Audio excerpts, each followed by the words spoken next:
Hi guys, this is Nadia Hilker. I'm playing Magna on The Walking Dead, and you guys are listening to The Walking Dead Talk Through.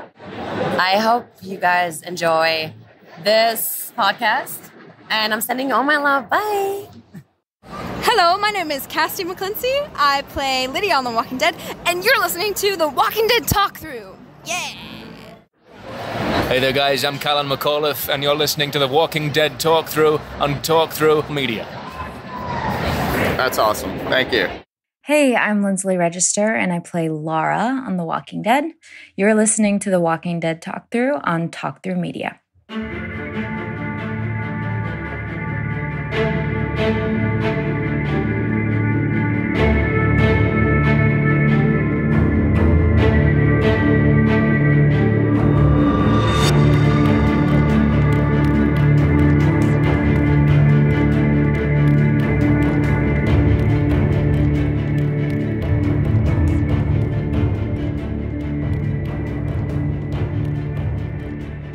Hey survivors, and welcome to another fine episode of The Walking Dead Talk Through. I'm Brian. And I'm Mark. And we are here with a very special interview. We have Lindsley Register, who is formerly of The Walking Dead up until recently. And she's got a new film that she wants to talk about. So both Mark and I have had a chance to see it in the last couple of days. So welcome, Lindsley. How you doing? Thanks for having me. I'm doing really well. This is it's such a weird time. So it feels like such a loaded question right now when you ask somebody how they're doing, because it's like good and bad and weird and unusual. And I can't wait for this to be over. But I just found out we're looking at 3 more months of this in California. Yeah, I heard. So I'm just trying to not resist it, just go with it. It's just a lot though. Yeah. But you've been keeping yourself busy, obviously. Yeah, I'm wondering, how have you spent the time? So obviously you can't work on any movies or anything like that. Are you just kind of working on your craft from home or just doing other stuff or what? Yeah, some of that. I have been doing a lot of reading. I've been doing a lot of reading, playing the piano, binge watching tons of stuff on Netflix. A lot of actors are doing meet and greet, Zoom sessions with casting directors right now, a little bit of writing. I tried my hand at painting, you name it. And I feel like I've done it during quarantine. So awesome. Very cool. Plus you're promoting a new movie. Yes. Called Scorn.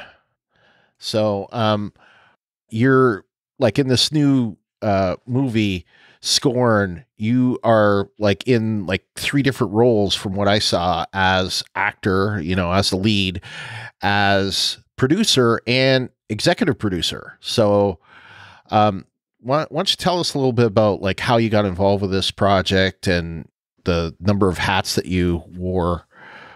Curious about that. Yeah, it was a lot of hats. It was my first time ever attempting to take on that much at once. It was 4 years ago. So I love to say I was young and naive at the time. I was so much younger than now. Oh, it was done 4 years ago. I didn't realize that. Yeah. Wow. That's pretty cool. It's been a long time coming. But basically 4 years ago, I went to one of the strongest writers I know, Jonathan Faircloth Kirk, who I had met in school, and a few other people that I just really wanted to create something with, and asked Jonathan to write a crazy good role for me. When you're an actor, you don't get to do what you love to do. It's just so rare, that you actually get an opportunity to act. And I just decided that I wasn't going to wait for somebody to see my potential and cast me in a role, which ended up happening, when I started working on Six soon after, and started working on Walking Dead right after we finished principal photography. But I asked them to give me an opportunity to act and brought some resources to the project, as much as I can muster. So that's how it all began, really. It was just a group of friends. Great. And what's the difference between being a producer on the film versus being an executive producer? Because I think most laymen wouldn't get the difference. Yeah. Like executive producer, what most of my, what I was doing there was bringing resources. So pouring money into the film, having more creative control, maybe than even a producer would have, things like that, making story edits, making, notes on the final edit, things like that. As a producer, I was doing a lot of groundwork, you know, in contact with potential filming locations. I was organizing our crew. I was doing like a lot of, you know, like you said, I was wearing a lot of different hats. So as a producer, I was just doing a lot of like groundwork. And it's a lot, you know, but indie film, if you know anything about indie film, it's kind of that's kind of the game when you're on a tight budget and, you know, you want to be doing it. So, yeah. I had a question. As being an executive producer, what input did you have within the actual project itself? I know you were wearing the hats, but what input that you've created or directly affected the movie itself? So what it looked like was when Jonathan would have a first draft of the script, he would send it to me, give input, give ideas, give notes, things like that. When we started to have our first edits, additionally being a part of that process, you know, larger parts of story editing, really. Okay, awesome. Cool. And I noticed that the film was shot in Charlottesville, Virginia. Is that where you were based before, or? I wasn't based in Charlottesville. I was living in Virginia at the time. I grew up in Virginia, really close to the Appalachian Trail. In fact, pretty much on the Appalachian Trail. And was studying in the area. And when we decided to make the film, we just found this incredible house in Charlottesville. It was pretty close to where a lot of us were based at the time, which was Lynchburg. So it's about an hour and a half away. And if you guys haven't been to Charlottesville, it's a really cool area, like really interesting artsy downtown scene. And so it ended up being a great spot for us to make the movie. Interesting. Whenever I think of Charlottesville, I think of the Waltons, because there was a lot of Charlottesville was mentioned a lot in the Waltons, but I'm giving away my age. We'll circle back to Scorn in a minute, but you know, we're a Walking Dead podcast, so we better get on the Walking Dead. So I am curious how you got the role as Laura on The Walking Dead. Yeah. So basically how it works is like my agent will send me appointments. I don't go out and look for roles. I don't get to pick what I'm auditioning for largely. So one day there's just an email in my inbox. It's like, hey, you have a self-tape request for The Walking Dead, which, I mean, actors these days really don't go on many in-person auditions. Most of the time it's just me with my iPhone at home in front of my living room wall, filming myself act a scene that was sent to me, and I send it away, and 99% of the time you don't hear anything back, you don't hear any critique, you don't hear any notes. And so this one in particular, so you get very used to just sending off tapes all the time. Like every week I'm just sending off an acting scene, and I do not get attached, and I don't think about them. Otherwise your hopes are just shattered all the time. Are you still sending off like physical copies, or is it like, are you like sending them like digitally, unlisted YouTubes or something like that, or normally like WeTransfers. Okay. Like they're very picky about how you send them. I figured that. Yeah, because it can't be anything that could ever be accessed. Yeah. Gotcha. Awesome. Yeah, normally WeTransfers. So yeah, it was just me. I think I was visiting my parents at the time. I shot it in their office. I sent it off and was like, oh, that's cool. Auditioning for The Walking Dead. That'd be fun. I didn't really expect to hear anything back, Did you know much about the character that you were playing? No. Not much at all. I auditioned with fake sides. So it was like a fake made up scene, nothing that ever made it into the show. And I just got like a sense of, fake name too. I just got like a sense of what kind of character they were looking for. Mm-hmm. She was kind of like this tough, but like she was kind of playful in the sides. That's how it was pitched to me anyways. Like she does bad things, but she enjoys it. And I thought that was like, super, like she like kills this guy in my sides that I auditioned with. She like kills this guy, and then she's like, "Oh, damn it, he was cute." So it was just kind of fun. That's What would cool. you say your favorite scene playing was on The Walking Dead in your 4 seasons? Ooh, that's really good.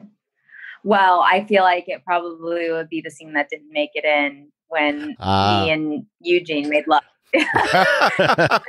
Like, we were going to ask you that. hilarious to me. So it is true that you and Eugene were going to get a little freaky, and we didn't get to see it. Did it. Why didn't they Got it show on. that? I think it just would have been, like too much for you guys. Your minds sort of like exploded. It was too hot. It was like too sexy television.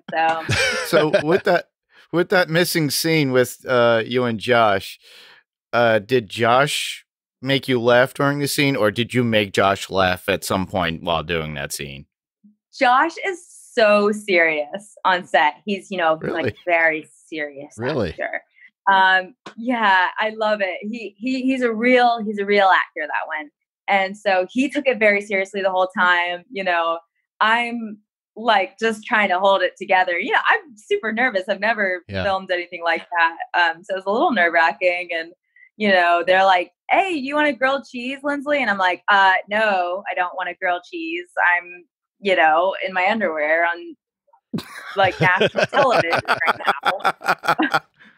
So no, but I think he made me laugh more than I made him laugh in that one. What season was that going to be in? Is that season 8 or 7? 8. 8? 8. Yeah. I'm very curious about it now. I know all this stuff that you guys will just like never see. That's just like goes off into the oblivion, like it never happens. So aside from that scene, what was your favorite scene that we did get to see? I think maybe the scene when I got to shoot Dwight. I really felt it was nice to get to like have some action for once, to really get a piece of it. So that was really fun for me. It felt like a big moment for my character, which I kind of thought it was this moment where there's like, oh, well, there's no turning back now. I mean, she's bad. Like she shot, the double agent. So, which ended up not happening, which really surprised me. But I that scene, was meaty for me. That was a good scene, actually. Yeah. Where is that coming from? Outside our window. I think there's a motorcycle outside. Okay. Almost first it sounded like a flushing toilet, and then it sounded like an airplane. But then I mentioned I'm like, kind of like multitasking. Yeah, good old Zoom calls. So what about the you had what I used to call during the episodes the barcode tattoo. Obviously it wasn't a barcode, but and you had the nose piercing and all that. So like how much of that did you have any input on what you look like in the show, and you used to wear your hair back really tight as well? Mm-hmm. Yeah, I don't have too much input on what Laura's looks normally are. When I first got cast, like you go to the hair and makeup trailer, like before you ever start filming, and they kind of mess around with your look and then take some pictures and get it all approved by Scott Gimple, was our showrunner at the time. Right. And so they were like putting these like black, like hair extension pieces in there and, experimenting with my hair. They loved the nose ring. They were like, keep that. So you had the nose ring already. Yep. Yeah. She still had the does. nose ring. Yeah. And, we just decided that Laura is a soldier that's her occupation now. She follows orders. So it made sense that her hair's pulled back tight. Like she's kind of like a no nonsense, like we're here to get the job done kind of gal. So hair back tight. And then the neck tattoo, it came in this collection of what I was told were tribal tattoos. And it was just kind of slapped on my neck and we were like, looks good, It worked. It actually pinpointed your character. Did they have to apply that each time in makeup, or was it like temporary or something? Okay. I was curious. There would be a couple of times when they'd be like, do you think you could like sleep tonight and come back with it on tomorrow? I'd always try and I'd always fail. And then it took more time than the makeup trailer to like Yeah. take the rest off and like put a new one on. So, and also like you don't want me walking around like Peachtree City, Georgia with this like very recognizable tattoo Right. from the show, so that I have to hide it. So Wear we scarves. always took it off and put it on. Wear scarves. Yep. That works. Mhm. Yeah. Yeah, in like 100-degree weather. Yeah, it's for fashion. It's okay. Yeah, I'm from Hollywood. Yeah. Did you get any kind of backstory on Laura as far as, you know, where she came from, or did you like work out a backstory for her? Yeah, Scott and I chatted a little bit when we first met that day that I was in the hair and makeup trailer. And the only thing that I really remember him telling me about my character was she likes to have fun, which I don't really know that we ever got to see much of. I mean, maybe in little glimpses, but we Yeah. never really got to see Laura have too much fun, Right. which I hoped to bring when I first started in season 7. And, you know, it was just kind of like directed away from that, was pulled away from that. And so she kind of evolved on her own. I did, of course, like as an actor, I always have an extensive backstory for my characters. So I just kind of made some decisions about where I thought she came from, and what had happened to her prior to the outbreak. So what was that backstory that you came up with? I imagine that Laura was a bartender, that she was kind of used to like giving it to people. You know, as a female bartender, you have to be like really thick skinned. You're like telling, you know, I'm almost, yeah, I have to watch my language. But Laura wouldn't. And I just got the impression that she was kind of like a take no shit kind of gal. She could hold her own. And, you know, I wrote about some of her relationships, maybe that she was a bit more vulnerable. And I wanted her to be a real person, you know, even if we don't see all of that end up on Right. the screen, I think it still matters. Yeah. I got the impression she was more like a bouncer at a bar. Oh, yeah. Oh, yeah. Yeah, because actually the first scene that we see her in season 7, episode 3, you know, which was the cell, but everyone knows it for the Easy Street song. Yeah. That cursed song. Yeah, that you were doing like a drinking game with Dwight in that first scene. So yeah. So I guess that So makes sense. nervous when we were shooting that. I was shaking in my boots. That was my first day on set. Oh, wow. So working with, I'm kind of, some of these questions we've got written and some of these questions I'm coming off the top of my head, and this is one off the top of my head. So in the 4 seasons, you got to work with quite a few different actors. Obviously you got to work with Jeffrey Dean Morgan quite a bit, Austin Emilio when he was on Walking Dead, Josh McDermott, etc. And then later, you know, some of the Alexandrians. Who did you enjoy working with, especially, like, not to pick favorites, but if you had to single out one actor that you enjoyed working with on Walking Dead, who would it be? Yeah, it's really hard. You don't have to limit it to okay. one. You can. Okay, Who did then I'll you say pal this. around with? Okay. So Kari Payton is just like a ball of fun. Okay. Yeah. What you see like in the BTS is what you get. He's just like a party animal and kind and so sweet. Elizabeth Ludlow, who played Arat, like another Negan soldier, she and I became really good friends and we still hang out like all the time here in LA. But if I could say one more, Austin Emilio was, anytime he was on set, I was comfortable. He's just like a nice guy. He's an easygoing, like Texan who smokes a lot and gives a lot in his scenes. And if I could work with him again, that would be a dream. That's cool. Great. Yeah. That's cool.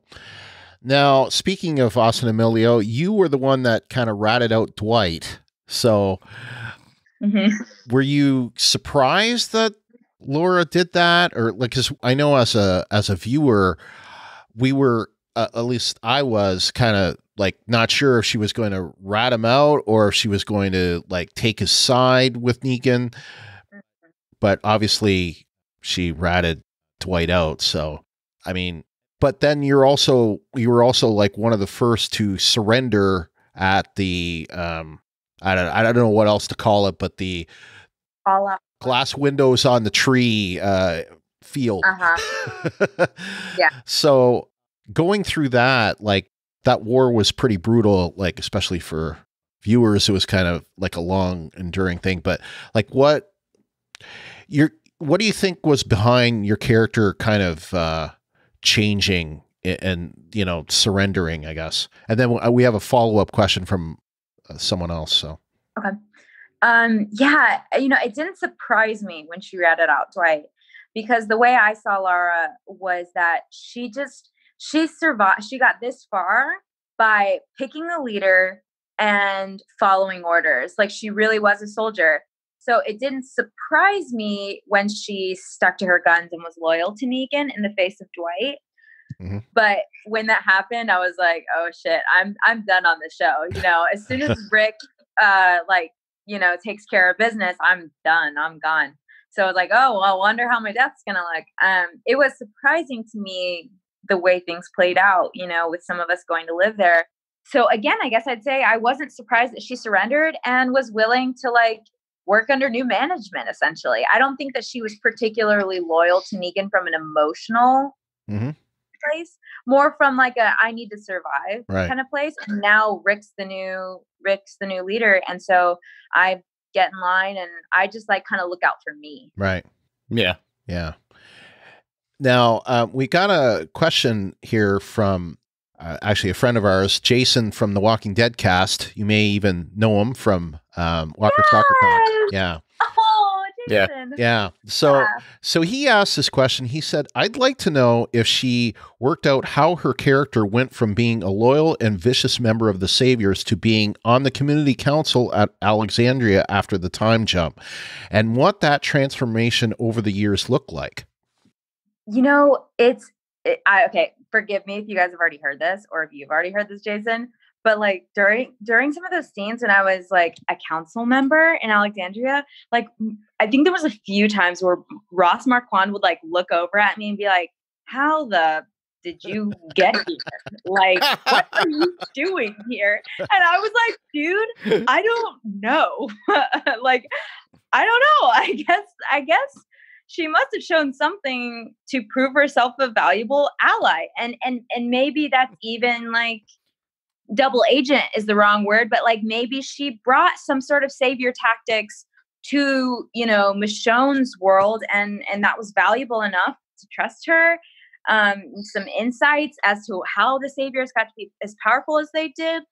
That makes me believe, you know, that she could have gotten there. That, and also it's like they have all these saviors a part of their community now. Maybe it was some sort of to keep the peace by having me like as a representative of them on the council. These are things that I kind of tossed around in my head. Mm-hmm. Cool. Now, I guess since you had almost equal time between them, how would you compare the difference in playing a savior versus playing an Alexandrian?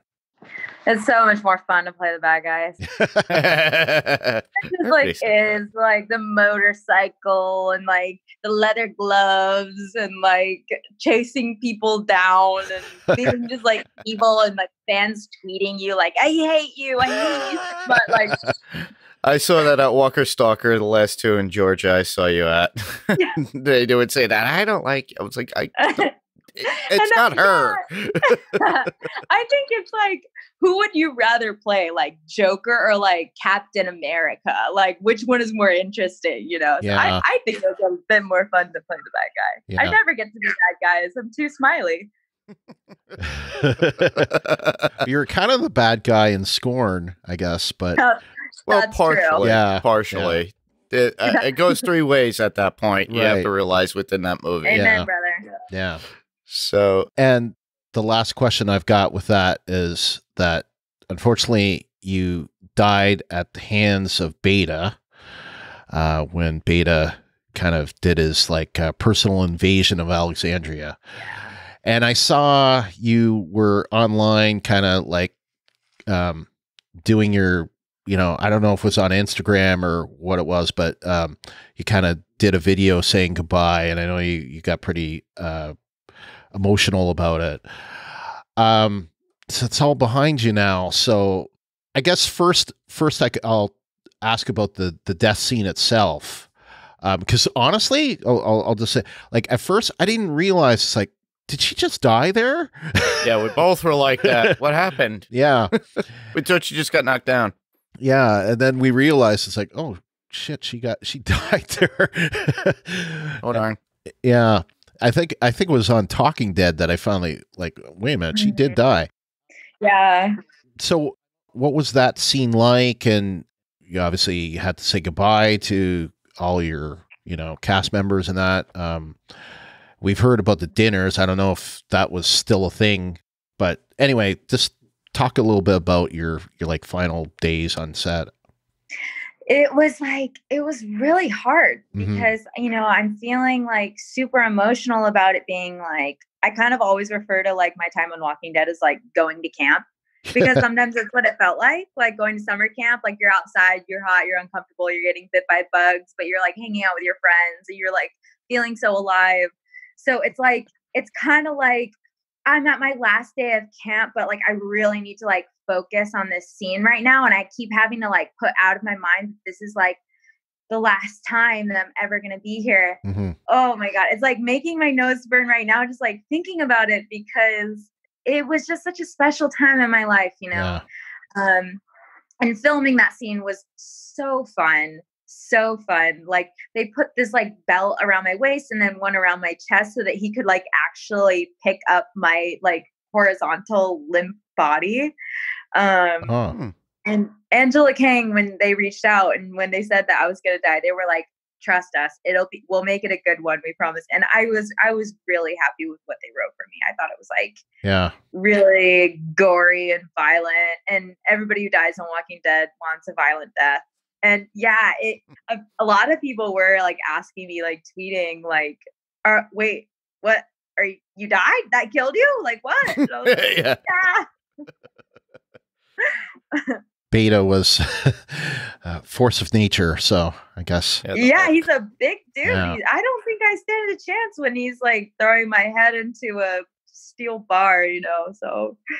Yeah. But it was so fun, like choreographing that and like doing some of my own stunts, and that was like super fun. And like Ryan like asked us to do even more choreography to make it more of a fight scene, which like, oh my God, like I just, as an actor, you're really appreciative to anyone who wants to give you more, so that was also really special. Now, when you were filming The Walking Dead, did you stay in Atlanta during that time, or did you just like go back and forth between LA and Atlanta? I go back and forth. Yeah. It's like March through November. My life belongs to The Walking Dead. Like, I don't know if I can come to your wedding. I don't know if I can come to your kid's birthday party. Like my life literally belongs to the show. And I never knew when I was going to go film. So it'd be like 2-3 days in advance. Hey, you're in this episode. Let's go. Get on a plane. And I go, and I actually would stay in Peachtree City. Mm-hmm. So it was like the middle of the woods. It was like really rural. And sometimes I would take the hour-long Uber to get into Atlanta to like, do things and see friends. But a lot of time I was like staying in Peachtree City and just like getting drinks with cast after our days and hanging out. Oh, cool. We should get back to Scorn. Yes. Mark, you had some questions there. Sure. So basically, the three characters within the movie itself, there was a lot of tension within that. At almost every scene, obviously. How did you maintain that throughout? And you said you were filming this. You did it 4 years ago, but did you do it over the course of 4 years, or did you do it at one single time? We actually shot it over the course of 9 days. And by days, I mean we shot at night. So we slept during the day and we got up at night and we'd film all night, which is an unheard of small amount of time to make a feature-length film. Mm-hmm. Yes. So it was difficult, but we made it happen. And as far as keeping the tension alive, I think we were really careful to try and craft like ebb and flows of like dramas. They need comedy, they need breath, they need the dramatic, dangerous moments, and then they also need breathing room. And so we rehearsed it like a play before we started filming and really tried to capture those moments. Yeah, but we just rehearsed the shit out of it and, tried to make sure it was all there, everything that needed to be there. And you are a love of the Meisner technique, I saw. How has it helped you with that while you were portraying the character?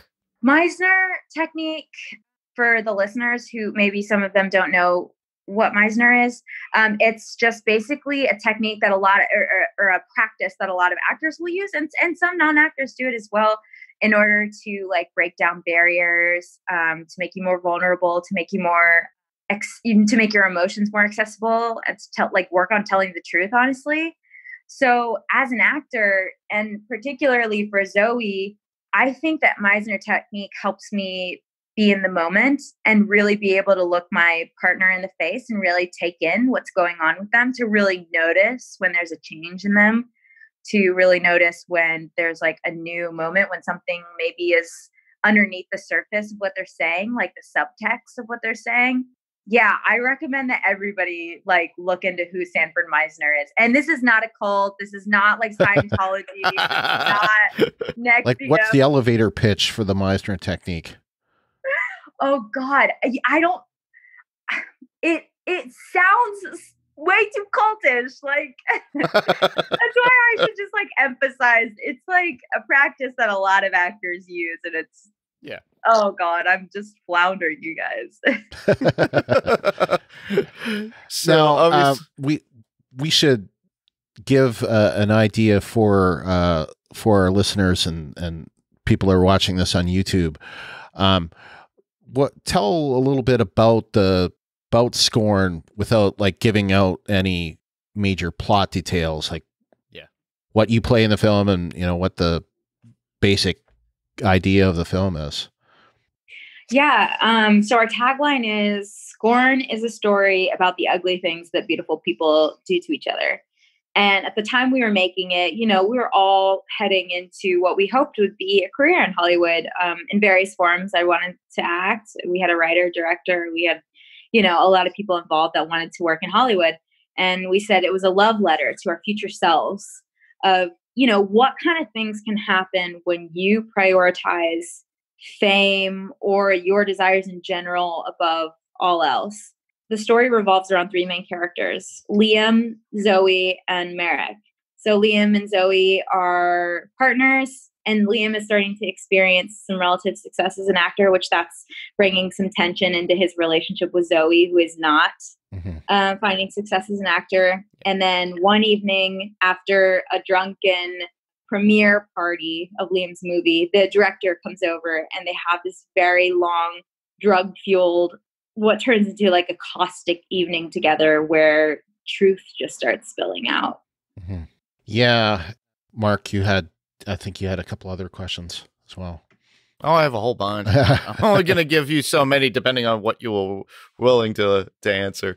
So there was a bicycle in a couple of the scenes that Liam rides around. Now, that just reminded me of the same bicycle that Pee Wee Herman rode in Pee-wee's Big Adventure. What was the premise behind having that within it? I know it was Liam's way of getting away from the conversation as distractant, but who came up with the idea of the prop, and was it in there for a goof or a gag or what? That's a really good observation that Liam used it to sort of remove himself from, what was going on. He doesn't want to be there for most of the evening, I think. Yeah. And my sister said it kind of reminded her almost of an F. Scott Fitzgerald, a Gatsby type of move, which I also thought was a good observation because it too reminds me of, something Gatsby would have done in his home. It was our director's idea, Jonathan Faircloth Kirk, who also wrote the script. He's a brilliant writer and we've worked together for a while. We thought almost that we weren't going to be able to bring the bike into this guy's beautiful home because where is their room to ride? Wood floors. Yeah, wood floors. Got a nice house. Well, you broke glasses too. Those are breakaway. Oh, okay. So you didn't cut your feet or anything. That's a good thing. No. Oh, no. Those were fun, though. Those were fun to throw. Oh, yes. Yeah. My next question, the Gibson. Now, was that a real Gibson that he was drinking, or And was there, did somebody just like Gibson's and they had to have that in the movie? Gibson Martini as opposed to Gibson guitar. Yes. I have Gibson guitars, but Yeah. I'm talking about the Martini. Yeah, I don't think any of us actually, so it wasn't a real Gibson that he was drinking, though there were other times in the movie that I believe we were drinking real alcohol. Like, I think there's a moment where we all take a shot, and I think it was a real shot that we were Wow. of whiskey. You can do that kind of stuff on indie films, and you can get away with it. Well, you guys are in charge, so you're allowed to do that kind of thing. Right. But the Gibson, I believe that's a true story that Jonathan brought into the script of, there's this investment banker who he's trying to swindle some clients. And so he has them drinking martinis and he's got an onion in his drink. So he doesn't drink any booze. So he's just drinking water. And it's kind of, the symbolism behind it has a lot to do with manipulation, with lying. And of course, we know that mixing up drinks comes back into play later on in the movie. Mm-hmm. Cool. Now, also, you had cocaine use in the movie. Obviously, that wasn't, but it really looked like you guys were snorting it up. Was there kind of like a side gag or how to, like a camera move that you were able to do that? Because I don't want to see anybody snorting sugar or salt or anything like that. Right. Or baking powder. Yeah. It was, okay, we did a lot of research about like, what are the greats? What are they doing in movies when they're snorting coke? Like, I think it was like, there was something with, maybe it was one of the Godfather movies, but don't quote me on that, where somebody's snorting coke. And we were like, how are they pulling this off? And there are a lot of different ways that you can fake it. But what it came down to was we were going to have to actually snort something up our noses. So then the research becomes, what is the safest thing to snort up your nose? And that happens to be milk powder. So okay. Milk powder. Interesting. we were trying this thing though, where our production designer, she did an incredible job, Heidi Sneed, where we roll up the dollar bill and we coated the inside with like a thick layer of Vaseline. And the idea was that like, oh, well, when you go to snort it, it'll stick to the Vaseline and it won't go in your nose. Well, it did not work. And I did get like, it was the grossest thing I've ever experienced. Like, I've never tried cocaine and I never will now, because just like snorting something up your nose is incredibly painful and uncomfortable. And there was like all this like milk in my head. It was awful. Yeah. Now, Now, do you listen to any music to get into any sort of character? Just like, did you do that for Zoe? Did you do that for Laura? Because honestly, throughout the movie had a lot of music within it.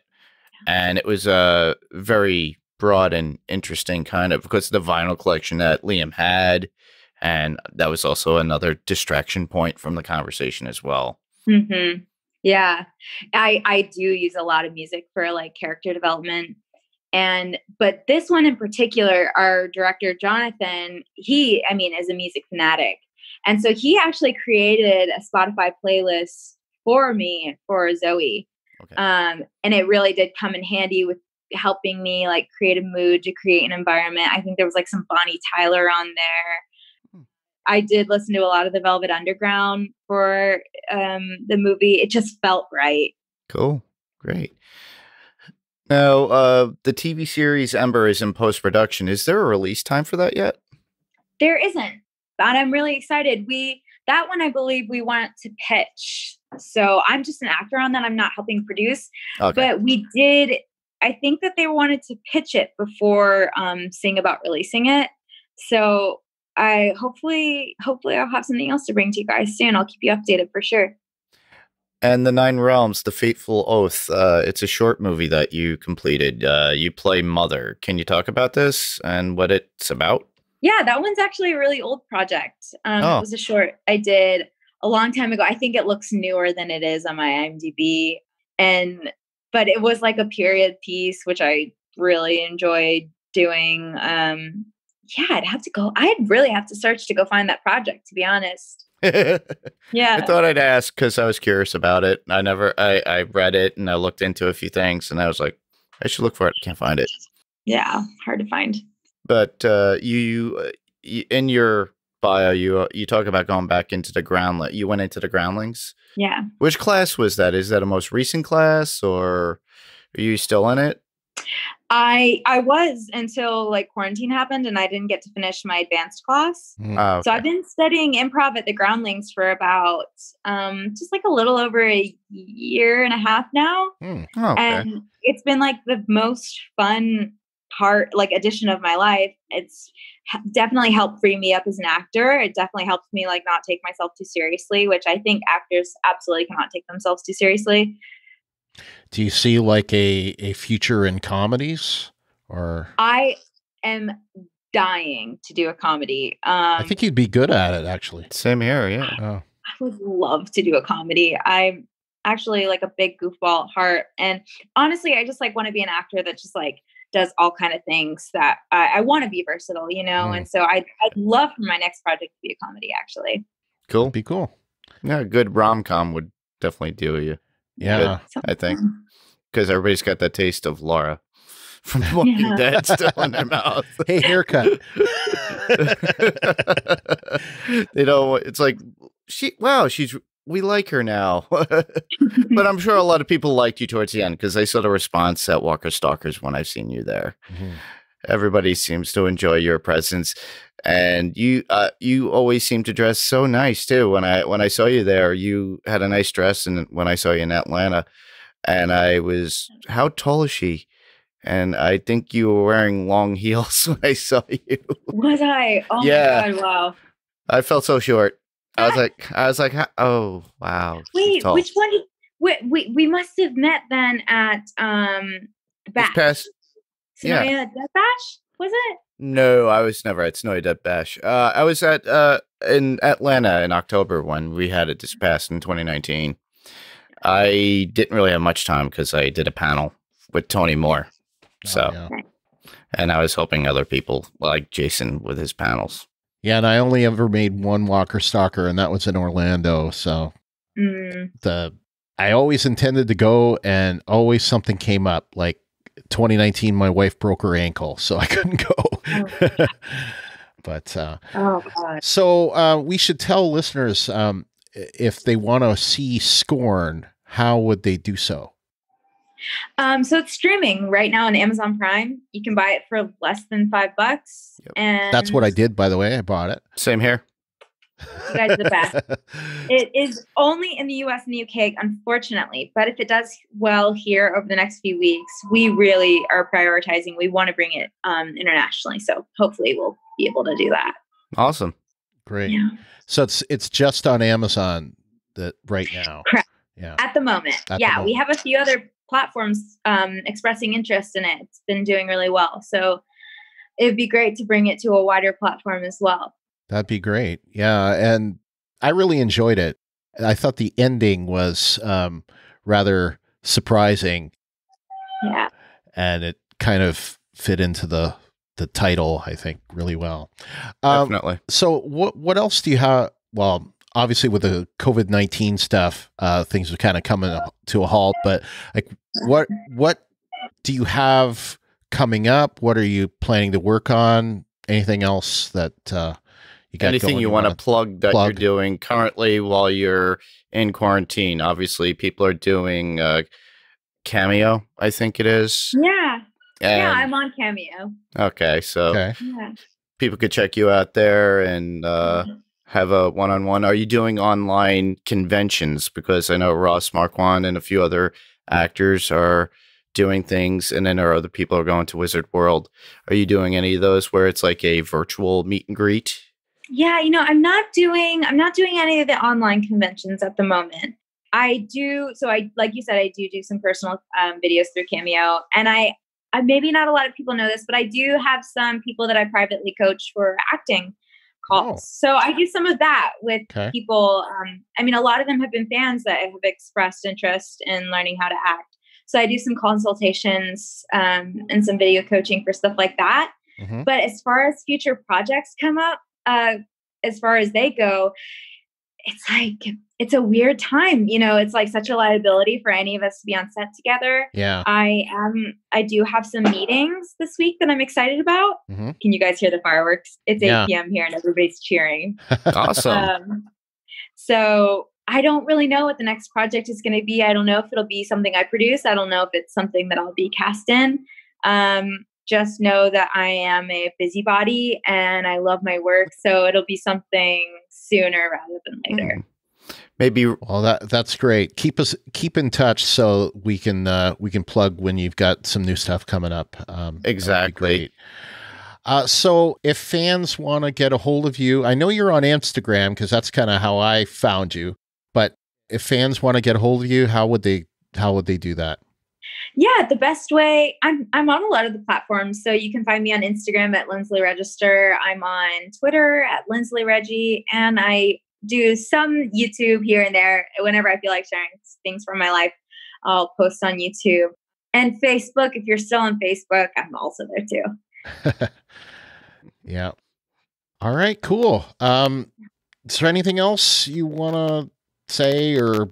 Let me just say, like, thank you so much to the Walking Dead family, because I mean, they've been the biggest supporters of Scorn. Like, they've been asking me about Scorn for literally years. Wow. Since I've been talking about literally years. And so it was really important for me to finish this project and be able to bring it to them. And they've just been like so incredible. So thank you so much for supporting it, for sharing it in your Instagram stories and tweeting about it and all of the things. It, like, I mean, my heart is so full. And yeah, thanks to you guys for having me on the show. It was our pleasure. Thank you. You're a great guest. So, all right. So I guess that's it. So, thank you so much. Take care of yourselves. Okay. Yeah, We will. Sure. we will. Crazy times. Yes, it is. All right. All right. We'll talk soon. Okay. All right. Great. All right. Bye-bye. Bye. Bye. Bye. Okay. So, this is where we usually end things. So how do people get a hold of us? Well, we always want to encourage our listeners to follow us on Twitter, and you can find us at Walking Dead GSM. And to submit your theories and feedback, most people post in our designated episode thread in our Facebook group, facebook.com/groups/WalkingDeadGSM. You could also email us at walkingdead@talkthroughmedia.com. And there's a feedback form on talkthroughmedia.com, and that's talkthroughmedia.com/feedback. Or you could call us at 216-232-6146. 216-232-6146. Act now. Now, one thing I'm going to say is probably at some point very soon, probably after we release this, we're going to change our Twitter handle and our Facebook from Walking Dead GSM to what it should be now, which is Walking Dead TTM. But I know if you go to the Facebook group and you say GSM, it will refer you back to Walking Dead TTM once we set that up. But yeah, it's about time we did that. So it's getting close to a year since we... It's almost a year. Yeah. And we're going to do something special with this episode. We are going to release the video of this episode on YouTube, and we might put it on our Facebook group as well. I'll have to see if I can swing that or not. Yeah, so you may see that on the Facebook page, which would be facebook.com/talkthroughmedia, and it'll be there on our network page, and it'll also be available on in the Facebook group. Speaking of that, like and review the Talk Through Media page, which is at facebook.com/talkthroughmedia. And the best way you can support us is through our Patreon, which is at patreon.com/Walking Dead Talkthrough. And we would like to thank our Patreon supporters, Steve Brown, Alex Baelish, and Lawrence Todd. And you can subscribe to us in Apple Podcasts or the podcast client of your choice. And while you're there, give us a rating and review. You can rate us and review us at Podchaser, and you can That's at podchaser.com, and you can actually rate and review the individual episodes there. And remember to share our posts on Twitter and Facebook when we post them, and especially tell a friend. Word of mouth is the best way to get new listeners. So, we didn't even mention it, but Kyle was unavailable tonight. So I just realized that. It's like, people are probably wondering, where is Kyle? Kyle was unavailable. So, and I'm not podcasting on Star Trek these days, so I'm back on The Walking Dead. And speaking of that, we are still releasing episodes on the Star Trek Picard cast. We just released an episode on Saturday, which was an interview with Una McCormack, who is the author of Star Trek Picard, The Last Best Hope. And our Patreon for that is going to be doing a call-in show on Saturday, the 16th of May, and we will be actually talking about that book. And then on May 23rd, we're going to be doing a roundtable finally on season 1. So it's like we've had now a couple of months since Picard ended, but we're going to finally do our roundtable. And that's it for me. We will be, of course, doing the Star Trek Discovery podcast when Discovery comes back. Mark, I know you've got 2 projects that you can talk about. Yeah, definitely. Well, for the most part, you can find me on Panels to Pixels. We're still putting out episodes per week, and obviously I am working on an edit tonight before we finish. We're continuing on with our Twitcher reviews, and after that, we will continue on probably with a short project. We're trying to get celebrity guests as well on that. You could also hear me on Let's Talk Through. Kyle and I are working on a new possible episode, so that way you'll have something, because right now with the talkthroughmedia.com network, we only have a few episodes right now, so we want to fill that so you have something to listen to and be entertained within this whole quarantine and this whole new reality that we have with masks. Yeah, and I will probably be joining for the next Let's Talk Through. I will be a guest on that once we figure out what we're going to talk about. But we have so many options and a variety of different things. Yeah. So if you guys have a topic that you would like us to talk about on Let's Talk Through, always send a comment on our Talk Through Media Facebook page or on the Let's Talk Through Facebook page. Mm-hmm. So that way we'll take whatever recommendations you have that you want to listen up to hear us talk about. Yeah. And also Panels Pixels. Yeah, definitely. Yeah. Yeah. We always take recommendations. Yeah.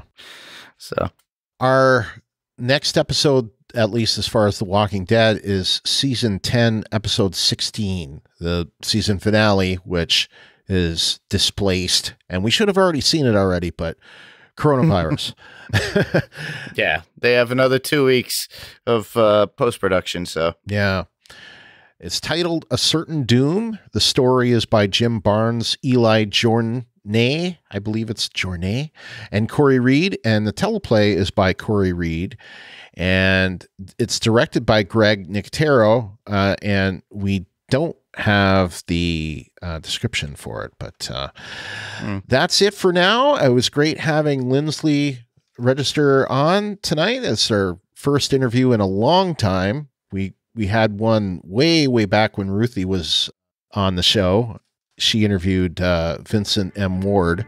So this is like the first one we've done in like 4 years, but it was great to have her on. And again, her movie is called Scorn, and it's available on Amazon Video, as she said, in the US and the UK. And you can rent it, I believe, for $1.99, and you can purchase it for $4.99. So, I mean, that's a pretty good deal. So I just went ahead and bought it. Same here. Yeah. So until next time, I'm Brian. And I'm Mark. And this is the Walking Dead Talk Through. Good night, everybody. Good night.